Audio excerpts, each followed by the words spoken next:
Batman is considered to be one of the three pillars in Detective Comics, alongside the Man of Steel, Superman, and the Amazonian warrior Diana of Themyscira, also known as Wonder Woman.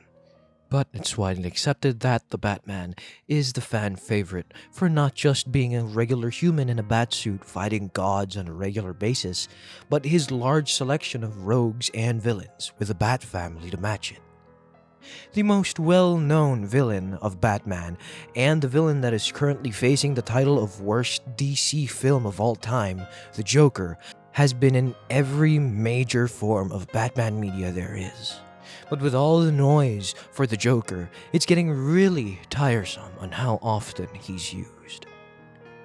Do you want to know who would make an awesome Batman villain, since Hollywood is still in their multiversal phase? You're training too hard, Master Bruce. You're hurting yourself. Someone is coming, Alfred. Someone from another world. I don't know his name, but I know he's just like me.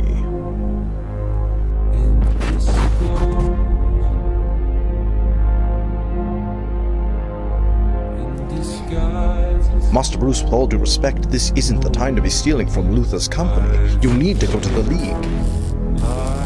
Getting the League involved will attract too much attention. And if I'm right, I'll have to do this one alone.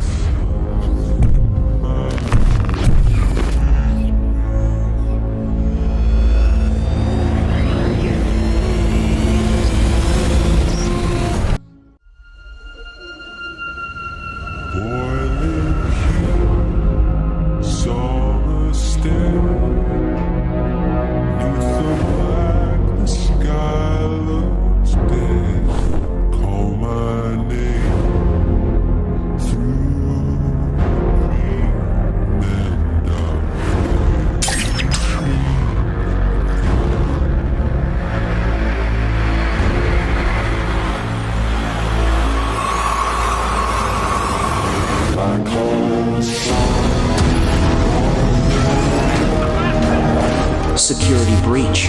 Alert. Alert. Quantum trigger facility has been breached. You are avoiding the question, Master Bruce. I'm not avoiding anything. Don't lie to me, son! Can he do it? Yes or no?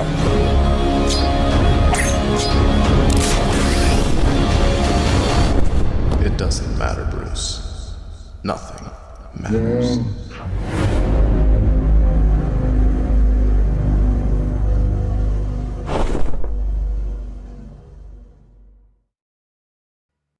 Now, before getting into today's cult meeting, if you enjoy, leaving a like would be amazing, as it gets the video out there.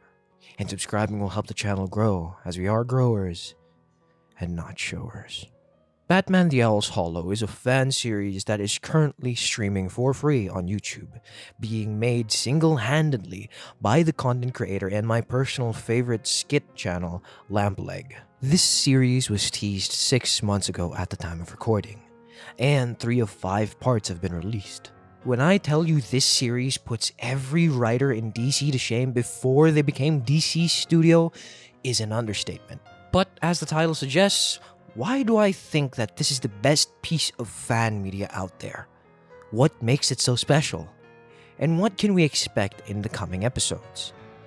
Now in today's cult meeting, we are going to be going through the Owl's Hollow, talk about how these pieces come together, and what we can expect in the final 2 episodes. Now, I know this isn't the zombie episode I promised, I know, but I swear to the gods, once I'm done with midterms, I'll be posting more horror stuff and Warhammer, I swear. But for now, let's dive into what I can say is one of the best fan series I've ever seen made by a solo content creator. Now, before we go any further, all of the clips that I'm about to show you is from LampLeg and the series itself, so I highly recommend you guys go watch the series right after this video. Episode 1 mostly revolves around Bruce returning from a stakeout in Siberia. He was observing Mr. Freeze developing something for someone with really deep pockets. Later in Arkham Asylum, we find out that he was developing another version of the quantum trigger, If you haven't seen the movie, or if you have, the quantum trigger is a device that allows the holder to travel through the multiverse. This was used by Lex Luthor of that Earth to ask for aid from the Justice League of our Earth in taking down the crime syndicate, the evil Justice League of his Earth. After doing so, Lex Luthor of that Earth, Earth 3, liberated his world from the superpowered tyrants and lived happily ever after. But if that was the case, you're probably thinking, why was Victor Fries creating another quantum trigger for, spoilers but it's very obvious, Lex Luthor of our Earth, if another Luthor already has one? Well, about that, Lex. Why? Why torture me for 7 hours? Oh, Luther. Why does the hunter shoot the elk in the forest when he can fill his gluttonous belly at the supermarket? For sport. Please, Thomas, please.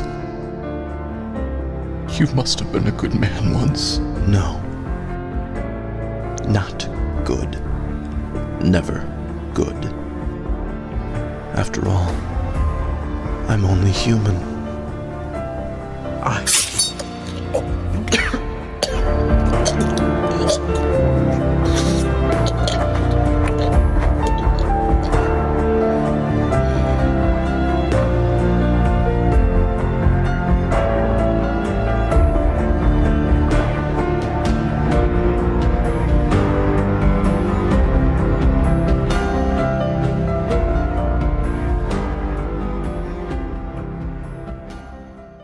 If you've seen the animated movie, you're probably thinking, but Owlman died on that Earth when Batman strapped him to the bomb that he planted on Earth Prime.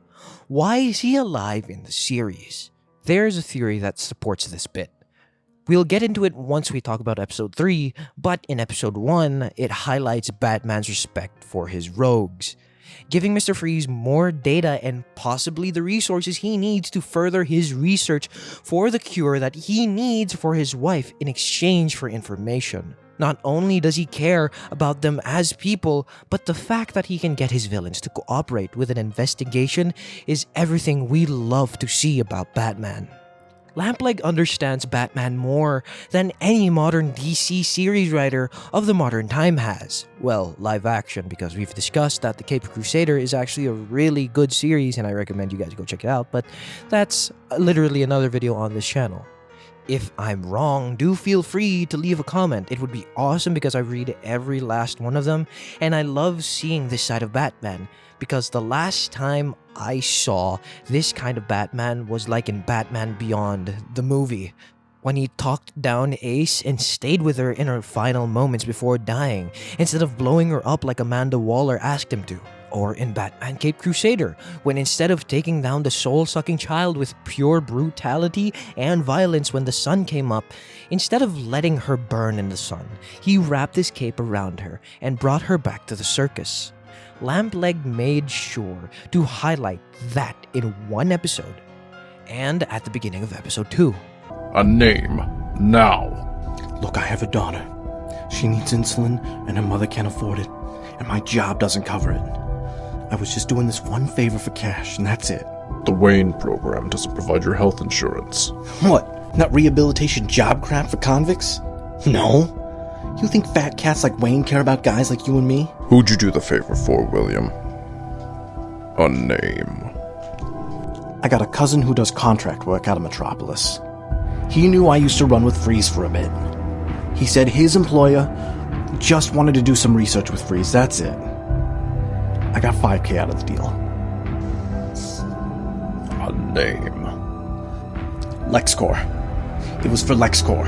Alfred, does the Wayne Rehabilitation Program not provide health insurance? Checking now, sir. Apparently not. Let's have that changed by morning, including pre-existing medical conditions. Consider it done.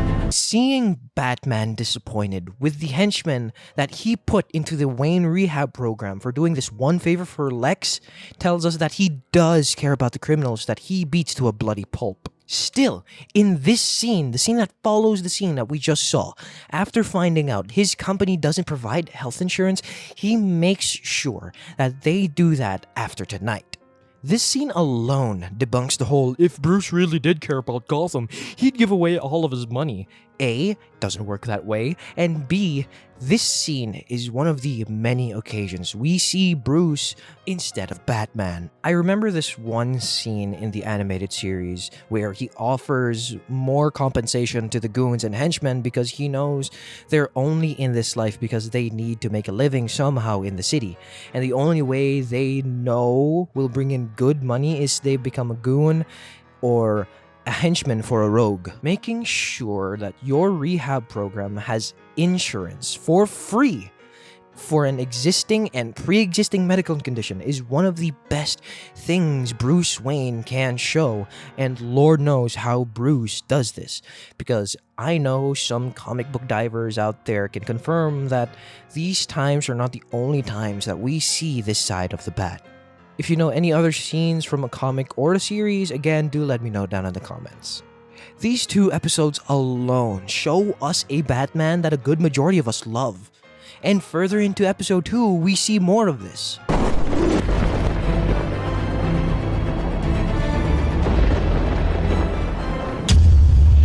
Though that may not be an option anymore.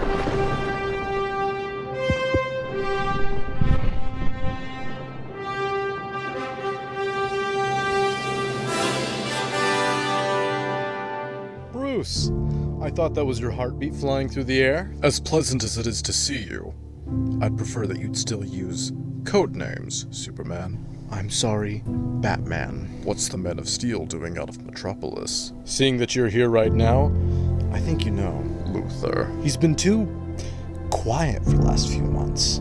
Then I noticed he was here in Gotham, so I thought I'd check it out. Without telling me. Honestly, I figured you'd have known as soon as I'd have entered Gotham's airspace. I don't have super hearing or super sight. No, you just happen to have a $500 million satellite keeping an eye on me. It doesn't watch just you. Lex is in Gotham. What can I do to help? Easy. Just tell me what you see. Basic security camera layout, a dozen men, mainly traveling in pairs, armed with AKs and 9mm. Lex is in the main office on the top floor. Want me to take care of it? I'll be real quick. Luthor came to my city because he thought he'd be safe. He fears the god of Metropolis. I want him to fear the devil of Gotham. What's going on? Luthor has files that I need to take from him. It's imperative. How imperative? Very. Should we get the League involved? I'm sorry, but we have to play this one close to the chest. We don't want panic to spread. Bruce. Clark, I need you to trust me on this one. I trust you about as far as I can throw you. You could throw me into the sun if you wanted. Oh, I know.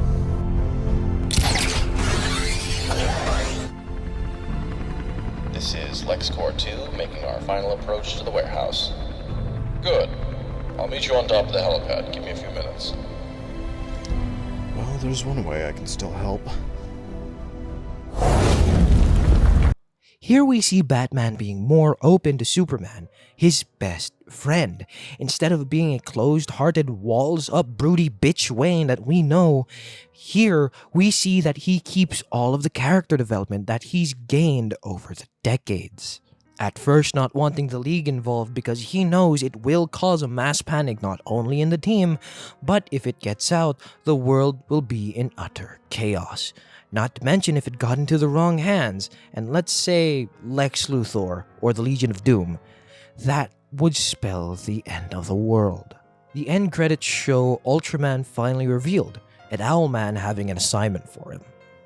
But we're not quite sure what it is. That is, until episode 3. So I sent the schematics you found to Star Labs. It's definitely the quantum trigger, but it's different. The original quantum trigger from Earth 3 was perfection. Microtechnology, decades ahead of our time. This quantum trigger is clunkily built and relies heavily on the Speed Force. The Speed Force? Yeah, so basically the machine alters your body's... Barry. Sorry, I get a little excited. Basically, the machine alters your body's natural vibrating frequency to the parallel universe you're trying to go to. And the tachyons it emits acts as a scalpel that cuts open space-time for you to shift through. It's technically a hallway that you're briefly shifting through that's made of the Speed Force. It's what holds the hallway together. So why can't I get it to work? Well, like I said, it's clunkily built. The thing is incredibly crude. You need speed force when it's not being siphoned off by a speedster who's on the same planet as you within about a 500-mile radius. What's siphoning it off? You're talking to him. I don't suppose that Central City Police give you many vacation days, do they? Oh, I suppose I can hop on the cosmic treadmill for a little bit and get out of your hair. Thank you, Barry. I promise I'll explain everything later. No, you won't. End transmission. Didn't even say goodbye. Now this is interesting. This quantum trigger is speed force based, meaning this will take a speedster to get it working. This is reminiscent of how Johnny Quick from Earth 3 was sacrificed by Batman to open the portal to Earth Prime to show Owlman who's his daddy. After shifting out, Johnny comes out extremely old, rapidly aged, dying to his rapid aging. We can assume that since this is an inferior copy of the trigger, there may be a possibility that either Barry or Wally West will volunteer to vibrate as fast as they can to get this trigger to work, and die a similar vein as Johnny did. I don't think that's going to be the case because I think Bruce will perfect the trigger with so that he doesn't need to sacrifice one of his friends to beat the shit out of this Owlman, but a speedster dying regardless is still possible. Now, back to Ultraman. Without spoiling much, you'd think he'd be sent to destroy the Batcave without being subtle and just ramming into the Wayne Manor like a madman, right? You know that I'm not him, don't you? Yes. I studied that file for forever. Where'd I mess up? He calls me Bruce. Now, before getting into Ultraman playing Among Us, let's talk about the infinite Earths. As stated, with every choice we make, the choice we didn't make creates another Earth, and then another, etc., etc. With this being said, there was an Earth that was created where Batman lost the fight with Owlman, where his Justice League died and the Syndicate took over their Earth. That Owlman is now coming for the Batman that did kill him, to conquer that Earth that his counterpart couldn't. So all this time, his phrase, "it doesn't matter," makes so much more sense now. No matter how many times the League wins, no matter how many times the Syndicate wins, an Earth will always be born in where they didn't. The number of Earths made from that one decision are endless.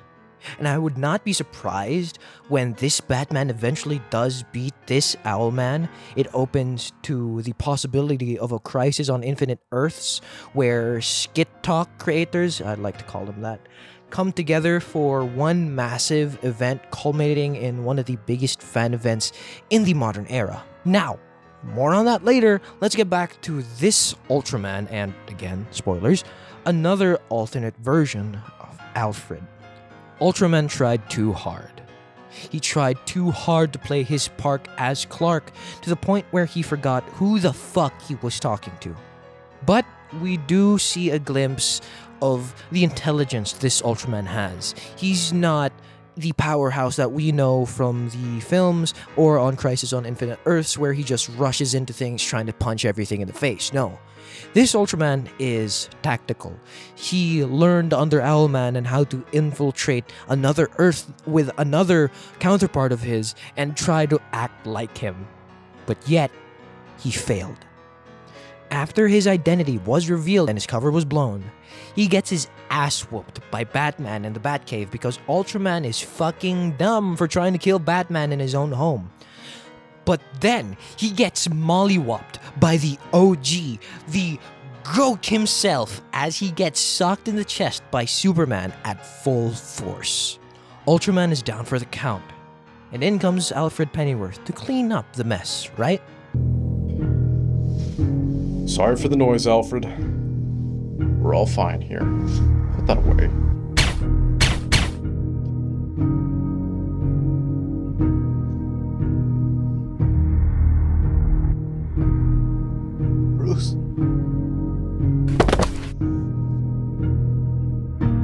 Alfred! Oh, that's enough of that, Bruce. Oh, look at you. So much like your father. So much like Thomas. If he dies, I swear, I will... Oh, stop it. Kryptonite bullets hurt just as much as regular bullets. Now,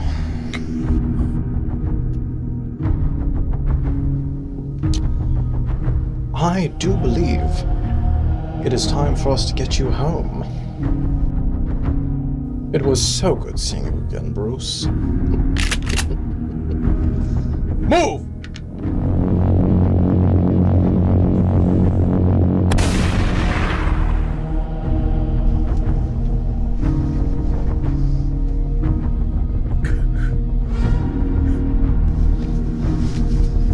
Bruce, go upstairs. Go get my medkit. For God's sake, son, that wasn't me. Now go upstairs and grab my medkit. I need to keep pressure. Just breathe. You're alright. It's okay. Shh, no worries.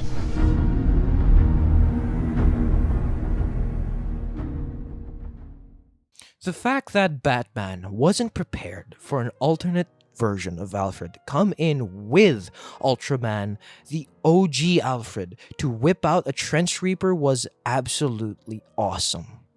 The scene shows that Batman was so confident in his victory, and he let his walls down so much that he didn't anticipate for this to happen. Because of this, Clark gets shot in the chest with kryptonite bullets by Fake Frid, who's definitely going to be saved by the Goat Frid, but this will cause Batman's walls to go back up.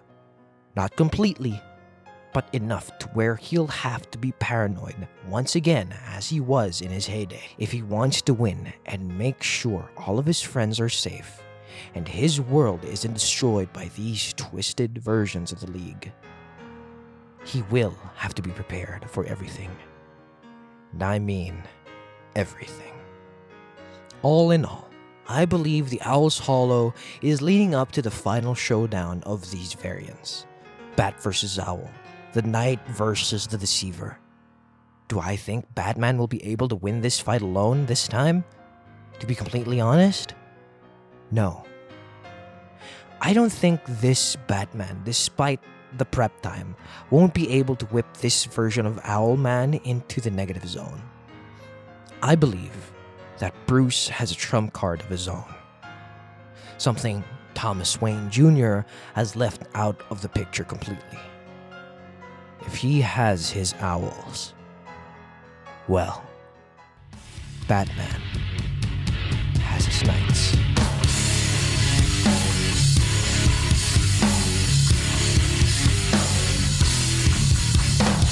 Once he's done with this Owlman, I would not be surprised if the other variants from the Infinite Earths that we've talked about earlier comes in to replace him, to try and attack the Bat family after their triumph, which I believe will be an Infinite Earths type event for the fans that also create content similar to what LampLeg has done. But that's a massive leap. But I am hoping that it does lead to that. To sum it all up, the Owl's Hollow is a great display of what the fans are capable of doing. And I highly recommend all of you go watch it, because despite the quality of how it's shot and how LampLeg managed to shoot everything and act out every individual character and yet feel so different is absolutely amazing. If you want a Batman film or fan series that focuses on their character without being too flashy and feels like a genuinely good and well-written story, then The Owl's Hollow is definitely worth your time. But that's all I have for you in today's episode. What are your thoughts? Do you think LampLeg is leading up to a massive crossover event where the superhero content creators on TikTok come together for another Crisis on Infinite Earths event? Or will it be a one-and-done Gotham Knights ass-whooping? Be sure to let me know in the comments. Now I know I was supposed to publish a zombie plague video before this one, but I'm just waiting for the go signal of the dude I'm collaborating with, because I am doing a collab for this video, if we're still down for that, or if I should just publish it solo. But I swear, more lore videos and breakdowns are coming in the future. But if you enjoy, leaving a like would be awesome as it gets the video out there, and subscribing will keep you up to date on the latest cult meetings. That's all from your boy. I hope you have a wonderful day, and in case I don't see ya, good afternoon, good evening, and good night.